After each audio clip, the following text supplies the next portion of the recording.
Hello বন্ধুরা, haunting cineplex চ্যানেলে তোমাদেরকে আবারও স্বাগতম।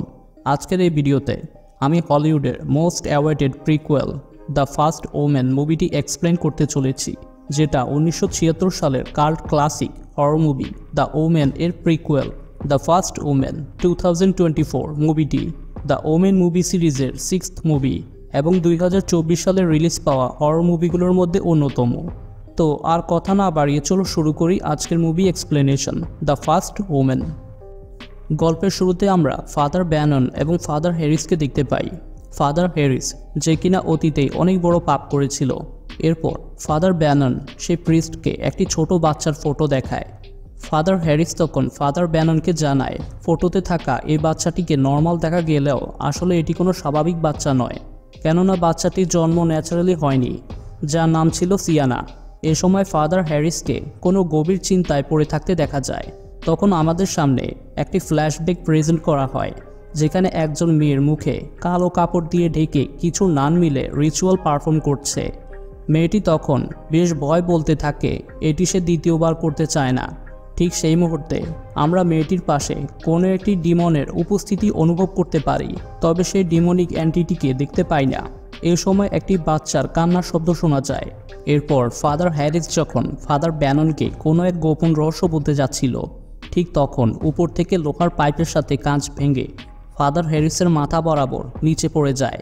এতে ফাদার হ্যারিসের মাথার মাঝখানে কাঁচ লেগে পুরোটা কেটে যায়, যার ফলে ফাদার হ্যারিসের সেখানে মৃত্যু হয়। তবে ফাদার হ্যারিসের মৃত্যুর সময় তার ফেসে ভয়ানক এক হাসি দেখা যায়। এভাবেই অনেক বছর কেটে যায়। তারপর আমরা রোমে সিস্টার মার্গেট নামের একজন মেয়েকে দেখি। সে আমেরিকা থেকে এখানে এসেছিল নান হওয়ার জন্য। সিস্টার মার্গেটকে রোমের উইজি ডেলি নামের এক অরফানেজ ডেকে পাঠিয়েছে।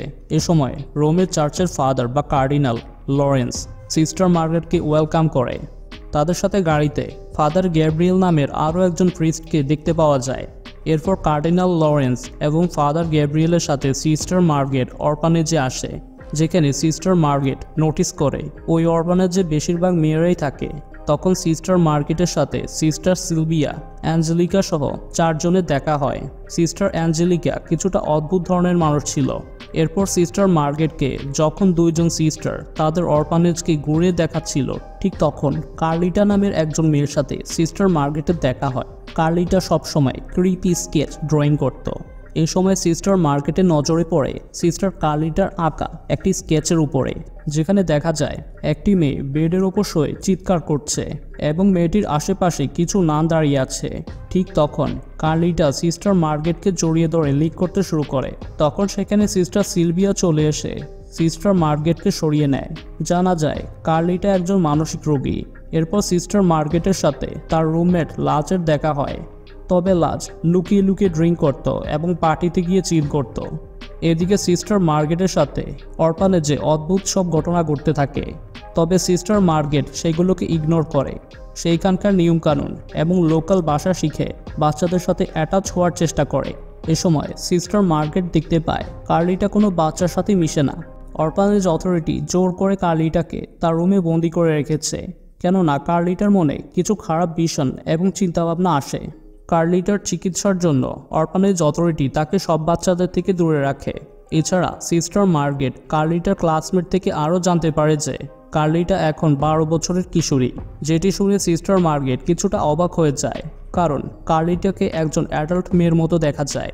এরপর রাতের বেলায় সিস্টার মার্গেট যখন তার রুমে এসে পৌঁছায়, তখন লাজ সিস্টার মার্গেটকে ফোর্স করে তার সাথে পার্টিতে যাওয়ার জন্য।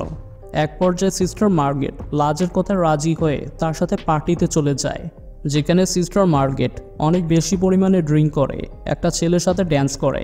এ সময় মার্গেট বেশি ড্রিঙ্ক করার কারণে নিজের সেন্স হারিয়ে ফেলে। তারপর মার্গেট জ্ঞান ফেরার পরে নিজেকে বেডে দেখতে পায়, তবে সে মনে করতে পারে না পার্টিতে সে কী করেছিল। মার্গেট তার ভুলের জন্য গডের কাছে ক্ষমা চায়। এদিকে ফাদার ব্যানান সিস্টার মার্গেটের সাথে দেখা করতে আসে, যাকে মুভির শুরুতে আমাদেরকে দেখানো হয়েছিল। ফাদার ব্যানান তখন সিস্টার মার্গেটকে বলে অরফানেজের কাউকে বিশ্বাস না করার জন্য, বিশেষ করে সিস্টার মার্গেট যেন কার্লিটা নামের মেয়েটি থেকে দূরে থাকে। এছাড়া ফাদার ব্যানান সিস্টার মার্গেটকে সিয়ানা নামের মেয়েটি সম্পর্কে জিজ্ঞাসা করে। সিস্টার মার্গেট তখন ফাদার ব্যানানকে বলে সে এই নামে কাউকেই চিনে না। তবে কার্লিটার আঁকা ড্রয়িংয়ের নিচে সিয়ানা নামটি দেখেছিল, যেটি শুনে ফাদার ব্যানান সিস্টার মার্গারেটকে তার অ্যাড্রেস দিয়ে বলে যদি কোনো কিছু জানার ইচ্ছা থাকে বা কোনো সমস্যা হয় তাহলে মার্গারেট যেন তার কাছে আসে। অপরদিকে সিস্টার মার্গারেট নোটিস করে কার্লিটার সাথে অরফানেজের কোনো নান বা মেয়েরা কথা বলে না। তাই সিস্টার মার্গারেট কার্লিটার সাথে কথা বলে তাকে রিল্যাক্স করার চেষ্টা করে। এ সময় সিস্টার মার্গারেট হঠাৎ অরফানেজ থেকে একটি মেয়ের চিৎকার শুনতে পায়। তাই সিস্টার মার্গারেট সেখানে দেখতে চলে যায়। জানা যায় অরফানেজের ভেতরে কোনো একটি প্রেগনেন্ট মহিলার ডেলিভারি হচ্ছে, কিন্তু সিস্টার মার্গারেট সেখানে দেখতে পায় মেয়েটির ব্লাড স্যাক থেকে কোনো একটা ডিমনের হাত বের হচ্ছে, যেটা দেখে সিস্টার মার্গারেট বেশ ভয় পেয়ে অজ্ঞান হয়ে যায়।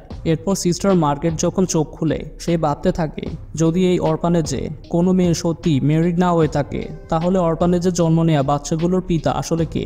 সিস্টার মার্গারেট বিষয়টি জানার জন্য কার্ডিনাল লরেন্সের কাছে আসে। তবে কার্ডিনাল লরেন্স সিস্টার মার্গারেটকে বোঝানোর চেষ্টা করে যেহেতু সে প্রথমবার কোনো চাইল্ড লিভ বার্থ দেখেছে তাই সিস্টার মার্গারেট কিছুটা ঘাবড়ে গেছে। অর্থাৎ কার্ডিনাল লরেন্স সহ অরফানেজের সকলে কিছু একটা সিস্টার মার্গারেটের কাছ থেকে লুকানোর চেষ্টা করছিল। তারপর সিস্টার মার্গারেট কার্ডিনাল লরেন্সের কথায় বিশ্বাস করে অরফানেজের গার্ডেনে চলে আসে, যেখানে সিস্টার মার্গারেট দেখতে পায় কার্লিটা কোনো একটা স্কেচ সিস্টার অ্যাঞ্জেলিকাকে দেখাচ্ছে। সিস্টার অ্যাঞ্জেলিকা সেই ড্রয়িংটি দেখে কার্লিটার কানে কিছু একটা বলছে। সিস্টার মার্গারেট তখন তাদের কাছে গিয়ে স্কেচটা দেখার চেষ্টা করে, যেখানে বেডের উপরে শুয়ে থাকা একটি মেয়ের পেটে বাচ্চাকে দেখতে পাওয়া যায়। মেয়েটির আশেপাশে কিছু নাম ছিল, যেটি থেকে সিস্টার মার্গারেট সিস্টার অ্যাঞ্জেলিকার ওপর কিছুটা রেগে যায়। এরপর সিস্টার অ্যাঞ্জেলিকা অরফানেজের ছাদে এসে নিজের গায়ে পেট্রোল ঢেলে দেয়। সিস্টার অ্যাঞ্জেলিকা মার্গারেট ও কার্লিটার দিকে তাকিয়ে আগুন ধরিয়ে বলে এটা তোমাদের জন্য। এই কথাটি বলে সিস্টার অ্যাঞ্জেলিকা নিজের শরীরে আগুন দিয়ে নিজেকে মেরে ফেলে। সিস্টার মার্গারেট এসব অবস্থা দেখে ফাদার ব্যানানের সাথে দেখা করতে চলে যায়। ফাদার ব্যানান তখন সিস্টার মার্গারেটকে বলে সে এর জন্যই সিস্টার মার্গারেটকে কার্লিটার কাছে যেতে নিষেধ করেছিল, কেননা কার্লিটা একজন অ্যান্টিক্রাইস্ট যে যিশু খ্রিস্টকে বিশ্বাস করে না। এছাড়া অরফানেজের সাথে জড়িত লোকজন দীর্ঘ সময় ধরে সেকুলারিজম ফলো করছে, এর মানে তারা মানবজাতির জন্য খুবই বিপজ্জনক। এরপর ফাদার ব্যানান সিস্টার মার্গারেটকে সিয়ানা নামের সেই বাচ্চাটির ফটো দেয় এবং বাচ্চাটি সম্পর্কে খোঁজখবর নিতে বলে, যাতে তাদের আসল উদ্দেশ্য সম্পর্কে জানতে পারে। তারপর সিস্টার মার্গারেট যখন অরফানেজে ফিরে আসে সে কার্লিটাকে ফলো করে দেখতে পায় কার্লিটার সাথে সেই সিস্টারের সোল রয়েছে, যে কিনা অরফানেজের ছাদ থেকে পড়ে সুইসাইড করেছিল। যেটি থেকে সিস্টার মার্গারেট প্রচণ্ড ভয় পেয়ে চিৎকার করতে থাকে। তার চিৎকার শুনে অরফানেজের অন্য সব সিস্টার সেখানে এসে তাকে সরিয়ে নেয়। এদিকে রোমে তখন সিভিল ওয়ার চলছিল, তাই বাইরে মানুষ বাঁচার জন্য এদিক সেদিক ছোটাছুটি করছিল। সিস্টার মার্গারেট তখন অরফানেজ থেকে বাইরে চলে যায়। ঠিক তখন সিস্টার মার্গারেট ফিল করছিল তাকে পেছন থেকে কোনো এক এন্টিটি টেনে ধরছে, যেখানে সিস্টার সিলভিয়া এই বিষয়টি দেখতে পাচ্ছিল। এরপর সিস্টার সিলভিয়া সকল সিস্টারের সাথে মিটিং করে সিস্টার মার্গারেটকে বলে কার্লিটা থেকে দূরে থাকার জন্য। এছাড়া সিস্টার মার্গারেট যেন তাদের অরফানেজ ছেড়ে চলে যায়, যেহেতু সিস্টার মার্গারেট মেন্টালি আনফিট, তাই সে এখন আর নান হতে পারবে না। এসব শুনে সিস্টার মার্গারেট বেশ রেগে গিয়ে সেখান থেকে চলে যায়। সিস্টার মার্গারেট পথে পাওলো নামের সেই ছেলেটিকে দেখতে পায়, যার সাথে সেই দিন রাতে পার্টিতে সিস্টার মার্গারেট ড্যান্স করেছিল। সিস্টার মার্গারেট তখন পাওলোকে জিজ্ঞাসা করে জানতে চায় পার্টিতে সে কি করেছিল। তবে পাওলো সিস্টার মার্গারেটকে অ্যাভয়েড করে বলে লুক ফর দ্য মার্ক। এ সময় একটি প্রাইভেট কার আচমকা সেখানে এসে পাওলোকে ধাক্কা দিয়ে দেয়ালের দিকে ছুঁড়ে ফেলে দেয়। এতে পাওলোর শরীর দুভাগ হয়ে যায় এবং পাওলো সেখানেই মারা যায়। পরের দিন লাজের সবার সামনে নান হওয়ার শপথ অনুষ্ঠান চলছিল। এই সুযোগে সিস্টার মার্গারেট সিস্টার সিলভিয়ার অফিসে গিয়ে সিয়ানার ফাইল খুঁজতে থাকে। এক পর্যায়ে সিস্টার মার্গারেট সিক্রেট একটি রুমে এসে পৌঁছায়, যেখানে সিয়ানা নামে অনেকগুলো ফাইল ছিল। সেই ফাইলগুলোর মধ্যে 14 নম্বর ফাইলে যেই বাচ্চাটির ছবি দেখতে পাওয়া যায় সেটি হলো কার্লিটা। আরও অদ্ভুত ব্যাপার হচ্ছে সব বাচ্চাগুলো একই সময় অর্থাৎ 6টা বাজে জন্ম নিয়েছে, তবে কার্লিটা ছাড়া সবগুলো বাচ্চা ডিফর্মড ভাবে জন্ম নেওয়ার কারণে মারা গিয়েছে। যেহেতু কার্লিটার জন্ম 6 জুন 1959 সালে হয়েছিল, এই কারণে তার বয়স 12 বছর ছিল। কিন্তু কার্লিটার জন্ম ন্যাচারালি হয়নি বলে সে অন্য সব বাচ্চাদের থেকে বেশ স্ট্রং ছিল। বিশেষ করে কার্লিটা ডেভিলের বাচ্চা ছিল। এরপর সিস্টার মার্গেট কার্লিটা ও তার ফাইল নিয়ে সেখান থেকে পালানোর চেষ্টা করে, তবে সিস্টার সিলভিয়া সহ বাকি সিস্টাররা তাকে ধরে ফেলে। এ সময় সিস্টার মার্গেট কার্লিটার মুখের ভেতরে ডেভিল 666 মার্ক দেখতে পায়, যেটা দেখে কার্লিটার মাথা খারাপ হয়ে যায়। সিস্টাররা মার্গেটকে একটি রুমের ভেতরে বন্দি করে রাখে, যেখানে রাতের বেলায় একটি মেয়ের আত্মাকে সিস্টার মার্গেট দেখতে পেয়ে ভয়ে চিৎকার করে ওঠে। এ সময় ফাদার গ্যাব্রিয়েল সেখানে এসে সিস্টার মার্গেটকে রক্ষা করে। এরপর তারা দুজনে ফাদার ব্যানানের কাছে আসে। ফাদার ব্যানানের সাথে ফাদার গ্যাব্রিয়েলের আগে থেকে যোগাযোগ ছিল। ফাদার ব্যানানের দেয়া ফটোতে বাচ্চাটির মাথায় ডেভিল 666 মার্ক দেখা যায়। ঠিক তখন সিস্টার মার্গেট ফাদার ব্যানানকে জানায় কার্লিটার মুখের ভেতরে 666 মার্ক রয়েছে, যেটি শুনে ফাদার ব্যানান বেশ অবাক হয়ে যায়। এর মানে কার্লিটা বাদে সিয়ানা ফোল্ডারে 5 নামে আরও একজন বেঁচে আছে, যার ফটোটি ফাইলে মিসিং ছিল। ফাদার ব্যানানের কাছে থাকা ফটোটি সেই ফাইলে সঠিকভাবে ফিট হয়েছে। সিয়ানা 5 আসলে 1950 সালে জন্মগ্রহণ করেছিল, অর্থাৎ তার বয়স এখন 21 বছর। এই সময় সিস্টার মার্গেট একটা ভিশনের মাধ্যমে মনে করতে পারে সেদিন রাতের পার্টিতে সে কী করেছে। সেখানে সিস্টার মার্গেটের সাথে পাওলোর দেখা হওয়া সহ সব কিছুই অরফানেজের সিস্টারদের আগে থেকে প্ল্যান ছিল। এছাড়া মুভি শুরুতে আমরা যে মেয়েটির সাথে নানদের রিচুয়াল করতে দেখেছি, সেই মহিলাটি আসলে ছিল সিস্টার মার্গেটের মা। এরপর সিস্টার মার্গেটের পাওলোর বলা শেষ কথা লুক ফর দ্য মার্ক এর কথা মনে পড়ে যায়। তখন সিস্টার মার্গেট তার মাথায় ডেভিল 6 সাইন খুঁজে পায়। এর মানে সিয়ানা 5 আর অন্য কেউ নয়, বরং সিস্টার মার্গেট নিজেই ছিল। তার সাথে ডিমনটি ফিজিক্যালি অ্যাটাচ হওয়ার জন্য চেষ্টা করেছে। সিস্টার মার্গেট বুঝতে পারে অরফানেজের লোকজন নিজেদের স্বার্থের জন্য এত বছর তাকে অরফানেজ থেকে দূরে রেখেছিল। তারপর ফাদার ব্যানান ও ফাদার গ্যাব্রিয়েল সিস্টার মার্গেটকে অ্যাবর্শন করার জন্য হাসপাতালের দিকে নিয়ে যাচ্ছিল, তবে অরফানেজের লোকজন তাদের গাড়িকে অ্যাক্সিডেন্ট করে দেয়, যেখানে সিস্টার মার্গেট বাদে সকলেই মারা যায়। এ সময় সিস্টার মার্গেট গাড়ি থেকে নেমে এসে অদ্ভুত ধরনের আচরণ শুরু করে। তার পেটে থাকা বাচ্চাটি হঠাৎ করেই বড় হয়ে যায়। বিশেষ করে আজকে ছিল 6 জুন। এরপর আমরা দেখি কালো ড্রেস পরে থাকা কিছু মানুষ সিস্টার মার্গেটকে তাদের সাথে অরফানেজে নিয়ে যায়, যেখানে কার্ডিনাল লরেন্স সহ অরফানেজের সকলে এই কাজের সাথে জড়িত।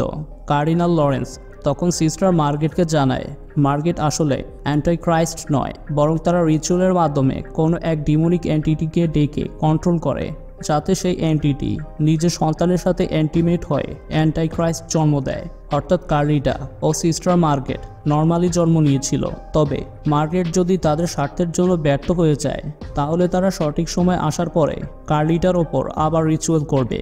এভাবে তারা অ্যান্টাইক্রাইস্ট জন্ম দেওয়ার মাধ্যমে মানুষকে ভয় দেখিয়ে চার্চের প্রতি বিশ্বাস ফিরিয়ে আনবে। এরপরে তারা মার্গেটকে অপারেশন করে, যেখানে দেখা গেল তার 2টি সন্তান হয়েছে, একটা ছেলে ও একটা মেয়ে বাচ্চা ছিল। ছেলেটির শরীরে ডেভিল 6 সাইন রয়েছে, অর্থাৎ এই বাচ্চাটি অ্যান্টাইক্রাইস্ট ছিল। মার্গেট বুঝতে পারে তার এই বাচ্চাটি মানবজাতির জন্য বেশ ভয়ানক হবে, তাই মার্গেট বাচ্চাটিকে কোলে নেওয়ার ভান করে নিজের কাছে নেয়। তারপর সুযোগ বুঝে মার্গেট কার্ডিনাল লরেন্সের গলায় নাইফ ঢুকিয়ে দেয়। মার্গেট তার বাচ্চাটিকে মেরে ফেলার চেষ্টা করে, তবে সিস্টার সিলভিয়া বাচ্চাটিকে মার্গেটের কাছ থেকে জোর করে কেড়ে নেয়। পেছন থেকে লাজ মার্গেটকে নাইফ দিয়ে আঘাত করে। এরপর তারা সেখানে বাকিদেরকে আগুন লাগিয়ে দিতে বলে। এ সময় কার্লিটা সেখানে এসে সিস্টার মার্গেট ও তার মেয়ে বাচ্চাটিকে রক্ষা করে। পরের সিনে দেখা যায় সিস্টার সিলভিয়া ও লাজ মার্গেটের সেই ছেলে বাচ্চাটিকে হাসপাতালে আমেরিকার কোনো ধনী ব্যক্তির ছেলের সাথে পরিবর্তন করে দেয়। অপরদিকে সিস্টার মার্গেট ও তার মেয়ে এবং কার্লিটা একসাথে বসবাস করতে দেখা যায়। হঠাৎ একদিন ফাদার ব্যানান সিস্টার মার্গেটের কাছে এসে জানায়, যেহেতু তোমরা 3 জন এখনো বেঁচে আছো, তাই তারা যে কোনো সময় এখানে এসে তোমাদেরকে তুলে নিয়ে যেতে পারে। এছাড়া তোমার ছেলের নাম ড্যানিয়েল রাখা হয়েছে, সে এখনও জীবিত। এভাবেই মুভিটি শেষ হয়ে যায়। বন্ধুরা, আমাদের আজকের মুভি এক্সপ্লেইন ভিডিওটি আপনাদের কেমন লেগেছে তা অবশ্যই আমাদের কমেন্ট করে জানাবেন। ভিডিওটি ভালো লাগলে অবশ্যই একটি লাইক ও শেয়ার করবেন। আমাদের চ্যানেলে ভিজিট করে চ্যানেলে থাকা এরকম আরও এক্সক্লুসিভ কন্টেন্টগুলো দেখতে পারেন। পরবর্তীতে আবারও ফিরে আসবো নতুন কোনো এক্সপ্লেইন ভিডিও নিয়ে। ততক্ষণ পর্যন্ত সবার সুস্বাস্থ্য কামনা করে আজ বিদায় নিচ্ছি। Good bye.